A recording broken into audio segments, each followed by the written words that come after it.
ಬೇಸಿಗೆ ಬಂತು ಅಂದರೆ ಹಪ್ಪಳ ಸಂಡಿಗೆಯ ಸೀಸನ್ ಶುರುವಾಯಿತು ಅಂತೇಳಿ ಲೆಕ್ಕ. ನಾನಿವತ್ತು ಉಳಿದಿರೋ ಬೆಳ್ತಿಗೆ ಅನ್ನದಿಂದ ಹೇಗೆ ಒಂದು ಸಂಡಿಗೆ ಮಾಡ್ಬೋದು ಅಂತ ಹೇಳೋದನ್ನು ಹೇಳಿಕೊಡ್ತಾ ಇದ್ದೇನೆ. ಇದನ್ನು ನೋಡಿ, ಹುರಿದ್ರೆ ಎಷ್ಟು ಚೆನ್ನಾಗಿರ್ತದೆ ಅಂತ ಹೇಳಿಕೊಂಡು. ಇದು ಪ್ಲೇನಾಗಿ ಕೂಡ ಮಾಡಿಕೊಳ್ಬೋದು, ಮಸಾಲೆ ಆಗಿ ಕೂಡ ಮಾಡಿಕೊಳ್ಬೋದು. ನಿಮಗೆ ಯಾವ ಫ್ಲೇವರ್ ಬೇಕು ಆ ಫ್ಲೇವರಲ್ಲಿ ಕೂಡ ಇದನ್ನು ಉಪಯೋಗಿಸ್ಕೊಳ್ಬೋದು. ಹಾಯ್, ನಾನು ಆಶಾ ಚಂದ್ರ ಭಟ್. ಆಶಾ ಸ್ಥಳ ಪಾಕಕ್ಕೆ ನಿಮಗೆಲ್ಲರಿಗೂ ಸ್ವಾಗತ. ಈ ಸಂಡಿಗೆ ನೋಡಿ ಹುರಿದಿದ್ದು ಹೇಗಿದೆ ಅಂತ ಹೇಳಿಕೊಂಡು ಕೈಯಲ್ಲಿ ಸ್ವಲ್ಪ ಪ್ರೆಸ್ ಮಾಡಿದರೆ ಸಾಕು, ಎಲ್ಲ ಚೆನ್ನಾಗಿ ಗರಿ ಗರಿಯಾಗಿ ಹುಡಿ ಹುಡಿಯಾಗಿ ಬೀಳ್ತದೆ. ಇದನ್ನು ಇವತ್ತು ಸುಲಭವಾಗಿ ಮನೆಯಲ್ಲೇ ಉಳಿದಿರುವ ಅನ್ನದಿಂದ ಹೇಗೆ ಮಾಡ್ಬೋದು ಅಂತ ಹೇಳೋದನ್ನು ನಾವಿವತ್ತು ತೋರಿಸ್ಕೊಡ್ತಾ ಇದ್ದೇವೆ. ಬನ್ನಿ ಸ್ನೇಹಿತರೆ, ಈಗ ಇದನ್ನು ಹೇಗೆ ಮಾಡೋದು ಅಂತೇಳಿ ನೋಡುವ. ಮನೆಯಲ್ಲೊಂದು ಫಂಕ್ಷನ್ ಮಾಡಿದರೆ ಏನು ಉಳಿಯದಿದ್ರೂ ಕೂಡ ಅನ್ನ ಅಂತೂ ಖಂಡಿತ ಉಳಿದೇ ಉಳಿತದೆ. ತುಂಬ ಅನ್ನ ಉಳಿದ್ರೆ ಅದನ್ನು ಬಿಸಾಡುವ ಬದಲಿಗೆ ಈ ಥರ ಒಂದು ಸ್ವಲ್ಪ ಉಪ್ಪು ಖಾರ ಹಾಕಿ ಅದನ್ನು ಒಣಗಿಸಿದರೆ ಸುಲಭವಾಗಿ ನಮಗೆ ಸಂಡಿಗೆ ಆಗ್ತದೆ. ನೋಡಿ, ನನ್ನ ಹತ್ರ ಇಲ್ಲಿ ಒಂದು ಸೇರಿನ ಅನ್ನ ಉಳಿದಿರೋದಿದೆ. ಈ ಅನ್ನಕ್ಕೆ ಇವತ್ತು ಒಂದು ಸ್ವಲ್ಪ ಹಸಿಮೆಣಸು ಹಾಗೂ ಈರುಳ್ಳಿ, ರುಚಿಗೆ ಬೇಕಾದಷ್ಟು ಉಪ್ಪು, ಇವಿಷ್ಟನ್ನು ಹಾಕ್ಕೊಂಡು ಇವತ್ತು ರುಚಿಯಾಗಿ ಒಂದು ಸಂಡಿಗೆ ಹೇಗೆ ಮಾಡೋದು ನೋಡುವ.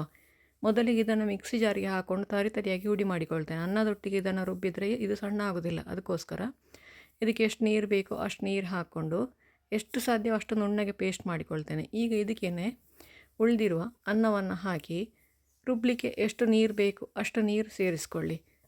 ತುಂಬ ತೆಳ್ಳಗೇನು ಬೇಡ, ಹಾಗೆಯೇ ತುಂಬ ದಪ್ಪ ಕೂಡ ಬೇಡ. ತುಂಬ ತೆಳ್ಳಗೆ ಮಾಡಿದರೆ ಅದು ನಿಮಗೆ ಮ್ಯಾಟಲ್ಲಿ ಇದರಲ್ಲಿ ಪ್ಲಾಸ್ಟಿಕಲ್ಲಿ ಹಾಕಲಿಕ್ಕೆ ಆಗೋದಿಲ್ಲ.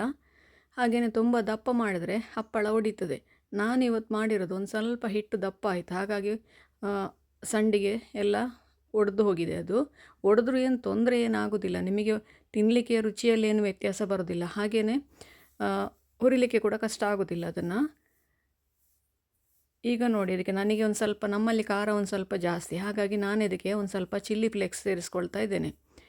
ಚಿಲ್ಲಿ ಫ್ಲೇಕ್ಸನ್ನು ಆಪ್ಷನಲ್, ಇದು ನಿಮಗೆ ಬೇಕು ಅಂತಾದರೆ ಹಾಕ್ಬೋದು, ಬೇಡ ಅಂತಾದರೆ ಸ್ಕಿಪ್ ಮಾಡಿಕೊಳ್ಬೋದು. ನಾನಿಲ್ಲಿ ಒಂದು 25 ಗ್ರಾಮಿನಷ್ಟು ಚಿಲ್ಲಿ ಫ್ಲೇಕ್ಸ್ ಹಾಕಿಕೊಂಡಿದ್ದೇನೆ. ಒಂದು ಸೇರು ಅಕ್ಕಿಯ ಅನ್ನ ಇದೆ ಇದರಲ್ಲಿ, ಅದಕ್ಕೆ 25 ಗ್ರಾಮಿನಷ್ಟು ಚಿಲ್ಲಿ ಫ್ಲೇಕ್ಸ್ ಹಾಕಿಕೊಂಡಿದ್ದೇನೆ. ನೋಡಿ, ನಮ್ಮ ಹಿಟ್ಟು ರೆಡಿ ಆಯಿತು.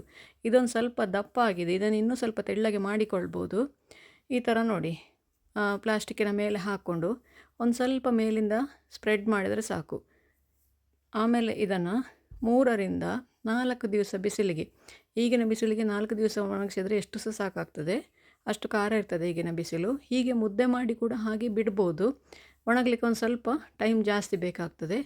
ಅದಕ್ಕಿಂತ ಒಂದು ಸ್ವಲ್ಪ ಅದನ್ನು ಮೇಲೆ ಸ್ಪೂನಿಂದ ಸ್ಪ್ರೆಡ್ ಮಾಡಿದರೆ ನಿಮಗೆ ಬೇಗ ಒಣಗ್ತದೆ. ಅದು ದಪ್ಪ ಇದ್ದರೆ ನಿಮಗೆ ಈರುಳ್ಳಿ ಸಂಡಿಗೆಯ ಟೇಸ್ಟೇ ಉಳಿತದೆ. ಅದಕ್ಕೆ ಈರುಳ್ಳಿ ಸಂಡಿಗೆ ನಾವು ಹೇಗೆ ಮಾಡ್ತೇವೆ ಅದೇ ಥರ ಅದೇ ಟೇಸ್ಟು ಉಳಿತದೆ.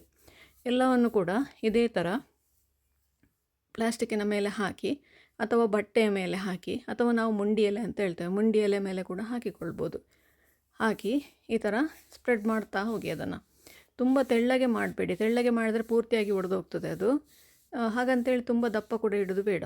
ನೋಡಿ, ಹೀಗೆ ಕೂಡ ಇಡ್ಬೋದು ಅದನ್ನು. ನಾವು ಸೇಮ್ ನೀರುಳ್ಳಿ ಸಂಡಿಗೆ ಹೇಗಿರ್ತದೆ ಹಾಗೆ ಆಗ್ತದೆ. ನಾನೆಲ್ಲವನ್ನು ಕೂಡ ಒಂದು ಸ್ವಲ್ಪ ತೆಳ್ಳಗೆ ಮಾಡಿ ಹಾಕಿದೆ. ಇದೀಗ 3 ರಿಂದ 4 ದಿವಸ ಒಣಗಿದರೆ ಎಣ್ಣೆಯಲ್ಲಿ ಕರಿಯಲಿಕ್ಕೆ ನಮ್ಮ ರುಚಿಯಾದ ಅನ್ನದ ಸಂಡಿಗೆ ರೆಡಿ ಆಯಿತು. ನೀವು ಕೂಡ ಒಮ್ಮೆ ಖಂಡಿತ ಟ್ರೈ ಮಾಡಿ ನೋಡಿ ಸ್ನೇಹಿತರೆ. ಹೇಗಾಯಿತು ಅಂತೇಳಿ ನನಗೆ ಕಮೆಂಟ್ ಮೂಲಕ ತಿಳಿಸಿ, ಲೈಕ್ ಕೊಟ್ಟು ಶೇರ್ ಮಾಡಿ. ನೀವಿನ್ನೂ ನಮ್ಮ ಚಾನಲನ್ನು ಸಬ್ಸ್ಕ್ರೈಬ್ ಮಾಡ್ಕೊಳ್ಳಿಲ್ಲ, ಸಬ್ಸ್ಕ್ರೈಬ್ ಮಾಡಿಕೊಂಡು ಪಕ್ಕದಲ್ಲೇ ಇರುವ ಬೆಲ್ ಐಕಾನನ್ನು ಒತ್ತಿ ನಮ್ಮನ್ನು ಸಪೋರ್ಟ್ ಮಾಡಿ. ಮುಂದಿನ ವಿಡಿಯೋದಲ್ಲಿ ಇನ್ನೊಂದು ಹೊಸ ಅಡಿಗೆಯೊಂದಿಗೆ, ಇನ್ನೊಂದು ರುಚಿಯಾದ ರೆಸಿಪಿಯೊಂದಿಗೆ ಪುನಃ ನಿಮ್ಮನ್ನು ಭೇಟಿಯಾಗ್ತೇನೆ. ಧನ್ಯವಾದಗಳು.